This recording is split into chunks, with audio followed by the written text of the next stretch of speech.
Hello team, this is Ryan with Ryan School of Business.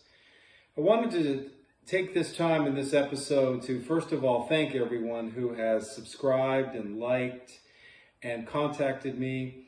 I know many of my subscribers and listeners are overseas, and many of them former students and new friends as well. And a fair number in Europe do not have YouTube on a account basis, and they can watch YouTube videos anyways. Some of you then contact me, message me via WhatsApp, and I love hearing from you guys, and I'm so thankful that you've shared it with others in your colleges and universities and your friends and family. It really is touching to me, and I appreciate that. I also had one student depart recently, and she said, I wanted to let you know that I subscribed, I watch every one of your videos, and I'm always one of the likes. And it just meant, it meant a lot to me hearing that. And my sister, Jennifer, I appreciate you found through the grapevine about me doing this, and I appreciate your loyalty and giving me your insight as well into this. So folks, as I start out, I want to say that at least for 2+ years, I have been saying that the housing market is unsustainable, that the price leaps do not make sense. The fundamentals aren't there.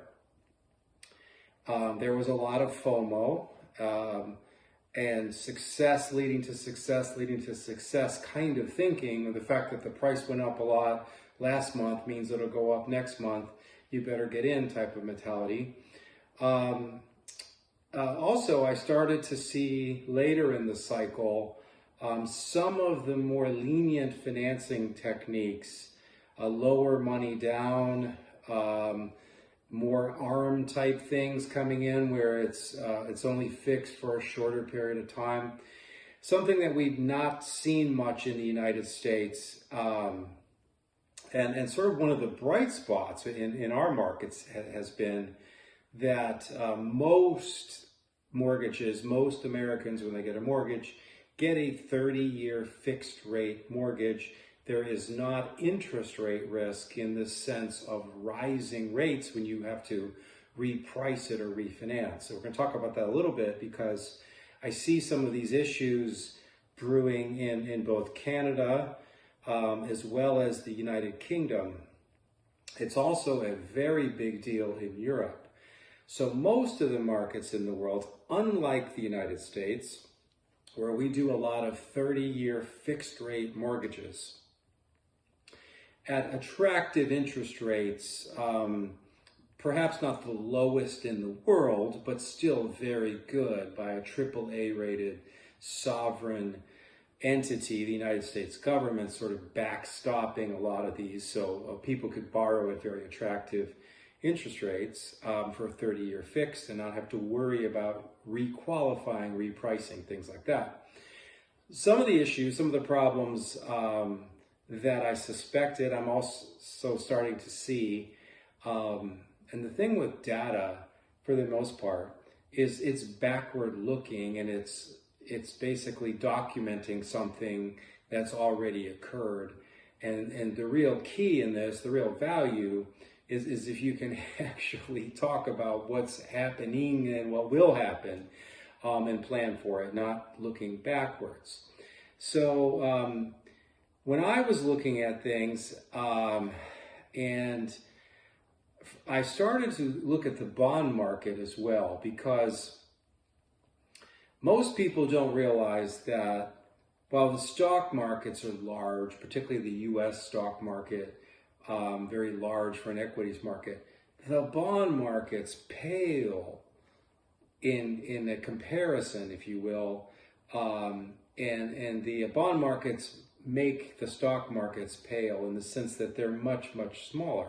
The bond markets are enormous. A lot more capital, a lot more money is in bonds. And bonds tell stories, and they tend to have less hype a lot of times than storied equities and things like that. It's more based on macro economics, fundamentals, interest rate movements, inflation, credit risk, sovereign risk, recession, growth phases. Where are we in these cycles? So bonds, to most analysts, tell us more. And analyzing the bonds and really sort of looking at the bond market, including sovereign debt markets, we're starting to suggest that there could be problems with housing. Before COVID and these types of things, we started to see issues where a little bit of rise in interest rates in 2019 was causing big problems with the stock market, problems with housing, problems even with some IT layoffs and things like that, even before COVID. So there was some weakness already brewing then. We then get into the big sickness, the illness, and all the ramifications thereof. And while the U.S. housing market was already starting to show a little bit of signs of weakness, I mean, it had a nice run since around 2013 and started to recover and really grow. But once the great sickness happened, and we started to have all the various lockdowns and things like that, and going through the what's a essential worker and what's not, and things like that. Realtors were deemed essential workers eventually. Real estate market started to go quite hot. It was one of the few things you could do when you couldn't shop. You could shop for homes, but a lot of these things were happening.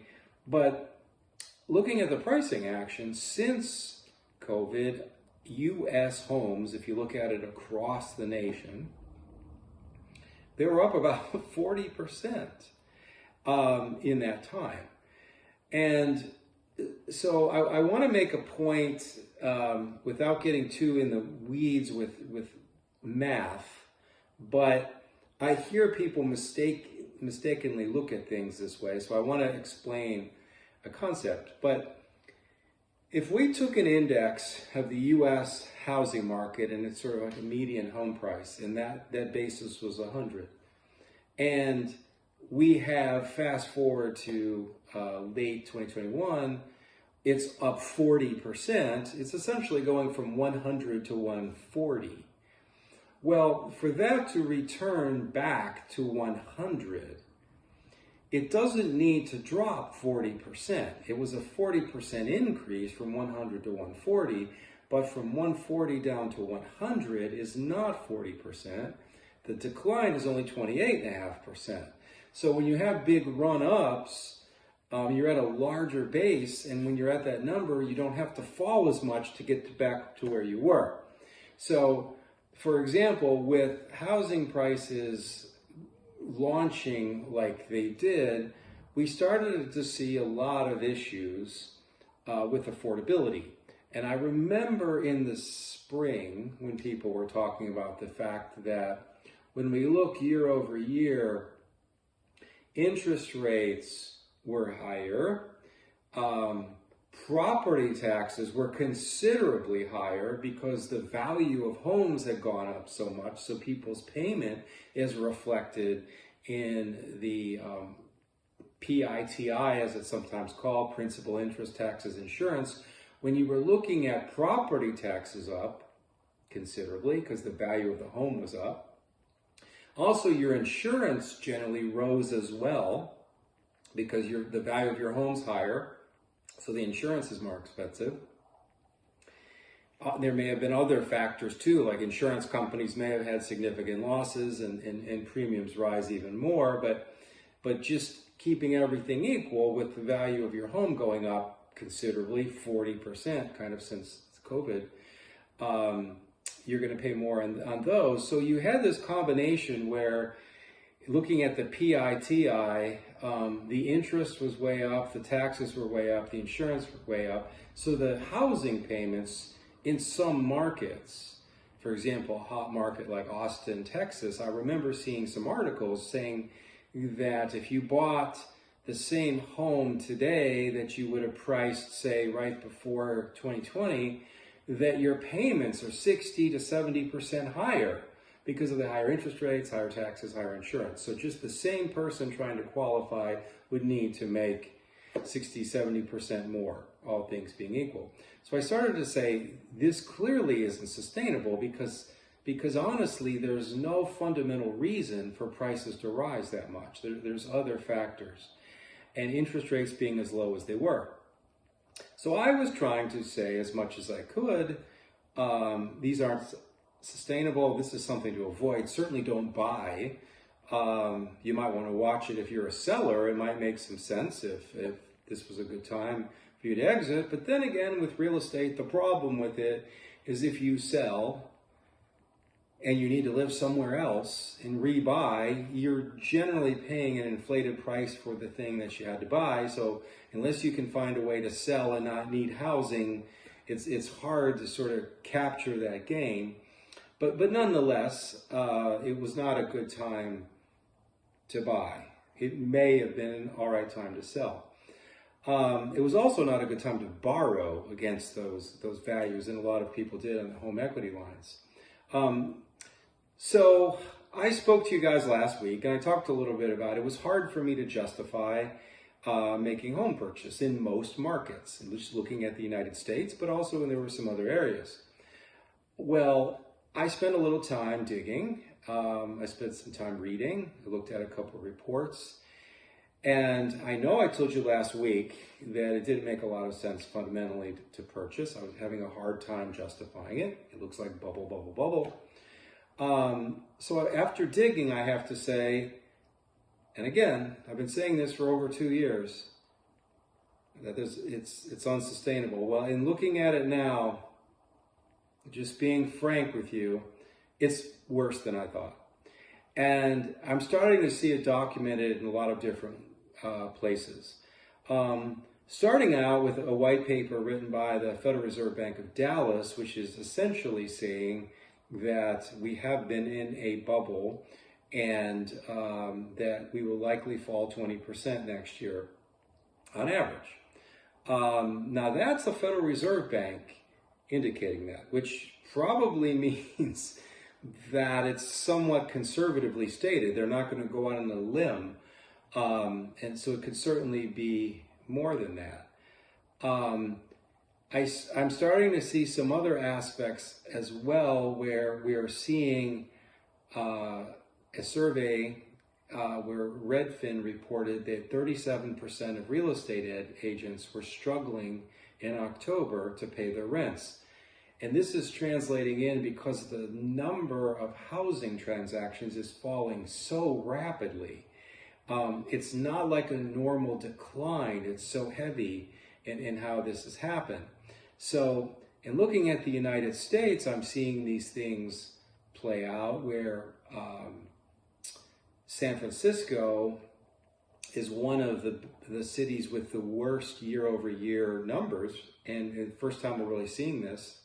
But San Francisco, if we look October 2022 over October 2021, it's actually a decline of 10%. So the median home price has dropped 10%. Across the United States, it has already come down quite a bit from a peak in June. Year over year was up around 13, 14%. Now it's only up 2.8%. And that's because the drop June, July, August, September, October has been so pronounced. So we're now crossing in a territory where maybe in November or December, the whole United States market, or at least the major metropolitan markets, will show a year-over-year decline. Now that's backward looking once we have that occur. This has been forming for a while, but it just hits such a point of unaffordability that it has exacerbated the fall, and mortgage demand dropped, as I had said before. The affordability crisis has become quite pronounced. Real estate agents are not able to even drive basic revenues in form of commissions to pay basic expenses. Now, so when I was looking at this, and looking at the risk profile, I started to notice that to my neighbor to the north, Canada, that this trend had actually happened earlier. And I was trying to understand sort of, I know it had a large bubble, and Canada has a large percentage increase in population, generally because of immigration and things like that. It's a much smaller base of population in the United States, and the growth rate for demand is pretty high. So I knew that the housing bubble had gone up pretty largely. But it started to fall even quicker than the United States, and it's falling considerably off their peak. And in doing some more research, I discovered that part of the reason is, again, unlike the United States market, most people in Canada do not have long-term fixed mortgage rates. They reprice. So they have a 2-year or a 5-year. So many people, many Canadian borrowers are having to refinance now. Many of them can't qualify because the interest rates have gone up so considerably the last time they fixed the rate 2 years ago, let's say, or 5 years ago. So that's causing angst in the sense that the existing homeowners are having trouble requalifying because of the higher rates, and then future existing homeowners who are looking at this are seeing these problems. So it's starting to pull that down quicker. Same type of thing in the United Kingdom, where many rates are only fixed for short periods of time, or even floating rate, variable rate types of mortgages. So we're getting into another risk profile here, which is why this is never easy to try to look at finances and economics, where we have to look how things correlate. So as I talked about last time, in the US, one of the problems is that many people have mortgages, and quite large mortgages. But I mentioned we don't really have the problem of rising interest rates to existing homeowners because they've already fixed their mortgage, usually for their 30-year term. However, in other countries, these trends can actually be compounded considerably more when you have this double whammy of new home buyers potentially coming forward, having to qualify at much higher rates, but also ones that are turning over where they're refinancing right now on existing homes and their mortgage costs are going up. And then on top of it, the angst of people saying, yeah, in a year I have to do that again, and these rates keep going up. Maybe I want to sell now so I don't have to go through that unfortunate time of not being able to qualify with a much higher interest rate. So Canada is seeing the fall. UK is seeing the fall. In the US, we're seeing the fall, especially in the pockets where it's heavily financed. So I look at a market like a San Francisco, let's say, where the prices are so high that people tend to carry bigger leverage, higher percentage loans given the value of the home than in some other markets, higher risk, higher financing risk, higher risk of default. All those types of things are coming forward. Now, when I look at what the Federal Reserve has said, and try my best to parse through it. Nobody knows exactly what's going to happen, but it does seem fairly clear in what they're saying that they really do want to stamp out inflation, and their target goal is 2% a year, and they would like to get there, let's say in 2023. They're going to have to keep interest rates high to do that, to even get close to that. If we're at 7-8% inflation, however you want to measure it, their numbers are saying sevens. To get to 2 will take a long time, and it would take a considerable time duration of higher interest rates. So to do that, to sort of crush the inflation, I think the concern many of us are starting to have is that will likely cause a recession, and the recession is kind of what's needed to sort of bring down the inflation, and then allow the interest rates to fall again, and nobody really knows when that might be. I read some things about people talking about pivots where they think the Federal Reserve would pivot, meaning drop the interest rates considerably, and then that's a boom, and then these appreciation, leaps can continue, the stock market, housing market, etc. I don't see that happening without a considerable kind of recession coming, and then unemployment having to rise considerably. So that's kind of an undesirable outcome for some people, especially if you're affected. One of the things economists like to say, and I find it to be true with most people, but the saying goes, if your neighbor loses his job, you describe it as a recession. But when you lose your job, you describe it as a depression.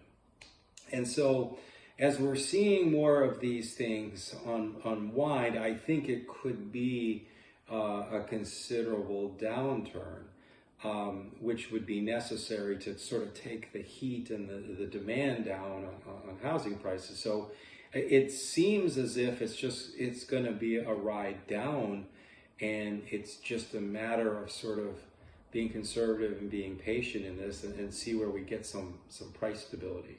All right, so having said all that, I've still had people say to me, okay, that makes some sense. I like the way you explain it. I think I understand that more. I appreciate the way you're breaking it down so that I can understand it. But what do you think? And to that, if you're looking at purchasing a home and you're looking at that major decision, given what's going on in most world markets for real estate, and given what I've just said,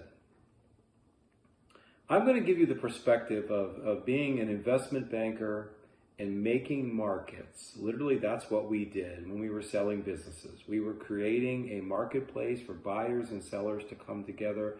You would create the opportunity. You'd market and present the deal opportunity, and you represent the seller, and so you're trying to bring buyers to the table and create a marketplace so you can get some price action that determine what the value was. Right now, we are not in a stable market condition. There's a lot of things shifting. You cannot make determinative statements right now with all that's happening. There's major sort of movement. I think you need to wait. You need to stack your cash. You need to save your money, and you need to let this play out. I don't know where things will settle. If interest rates are dropped rapidly, and there is this pivot that people are talking about, we're going to have a terrible time with inflation. If we don't get certain things fixed with supply chain issues, if we can't ramp up production and make more things, inflation is still a problem. That causes recession. That's going to make things more difficult. People's jobs won't be as strong. People's incomes and credit scores will be affected. It'll be hard to get financing. It's hard to know. Selling might be difficult in those markets if you needed to sell. So I would let this play out. This isn't a stable time to buy something. There's too much volatility. We've seen rapid increases, relatively speaking, of interest rates. And as I say, I was little, but I mean, I do remember some of the issues of the 70s with inflation, and in the 80s with high interest rates, and my parents were talking about these types of things, and I know when I look back at the research that interest rates had to be taken up all the way to 20% to kind of knock out the 13-14% inflation that was here. And so things were unsettled for quite a while, you don't want to try to get in at that time, and you want things to settle out. So those of you that are considering a purchase, this is a really good time to rent. And this is a really good time to save your money, get your credit scores right, get your finances right, get your balance sheet right. Let it play out.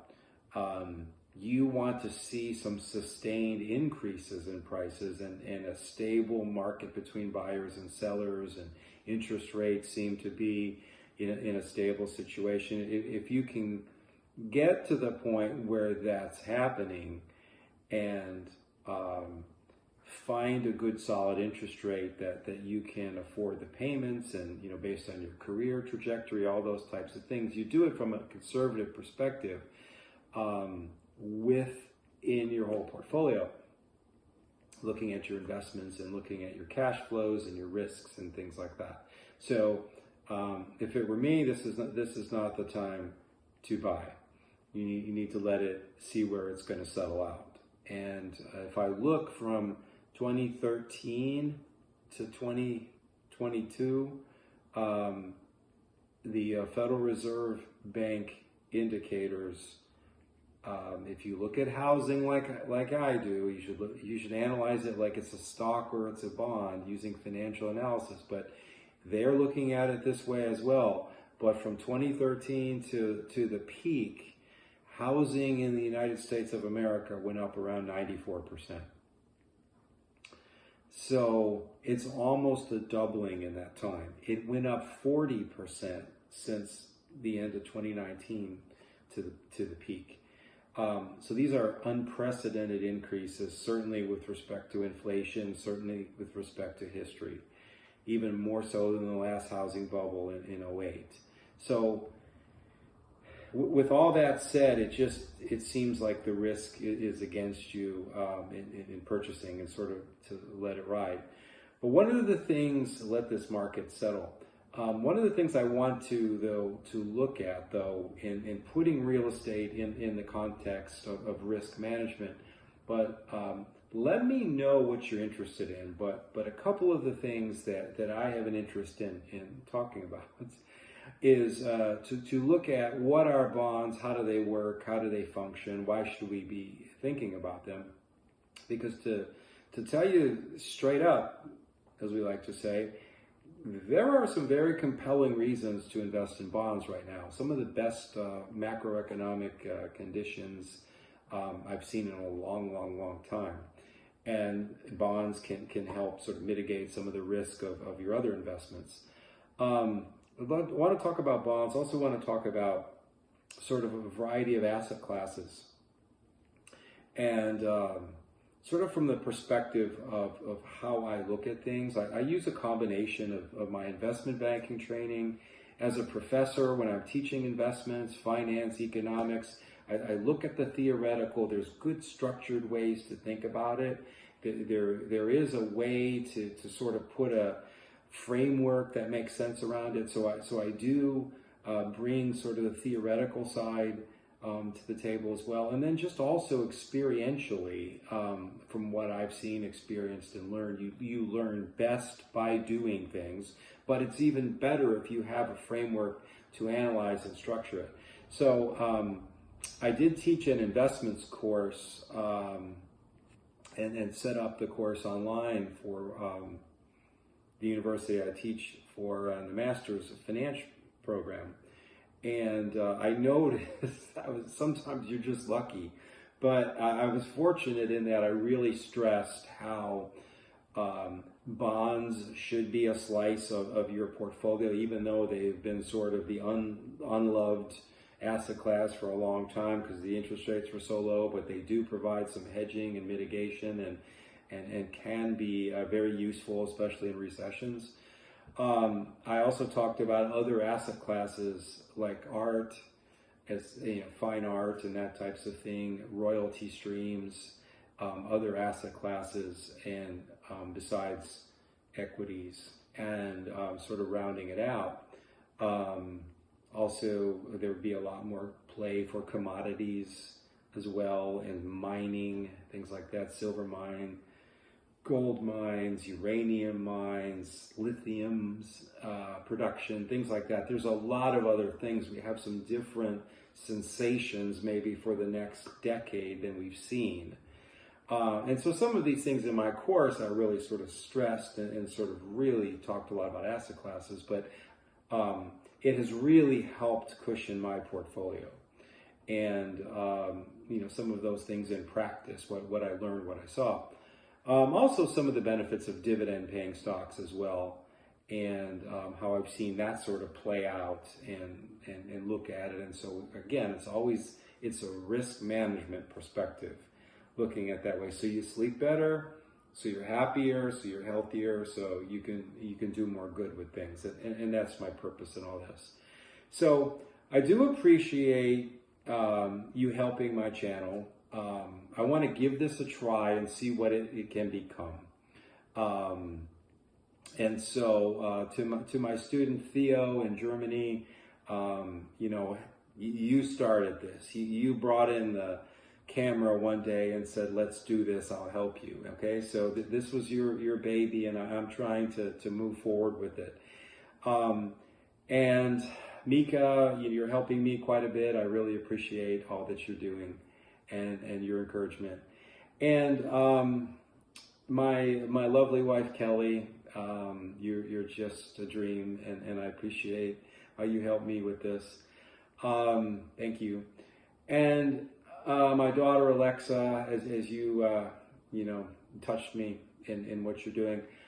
I want to do this as long as it's helping and it's providing some value to friends and family, to my mom, etc., to her friends, and as these things flow out to my students and colleagues.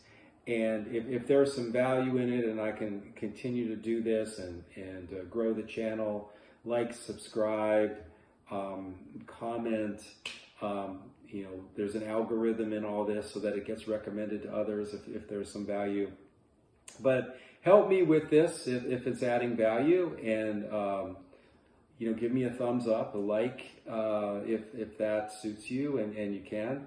Really appreciate it. Let me know in the comments also what you would like to see covered, some other topic areas. I've given some ideas, but I do have a lot of interest, especially in these kinds of matters. And I've seen a lot, being an investment banker, so many different industries I looked at, and lots of deal structures and putting things together. And there's a lot of topics I could cover in things that you're interested in the career side, in the investment side, in the economics, and the global side. One of the things I am going to be looking at very shortly is some of the metal markets, what's been going on, kind of what I see there. There's some interesting things. I would just say really quickly that a lot of central banks have been accumulating gold, and gold has done really well as an investment. The yellow rock there, if you look at it, has been a very solid performer. And people are looking at that, and there's a whole geopolitical analysis and that we're going to get into on looking at some of those things. So with that, I'm going to say goodbye for now, and I will see you on our next video.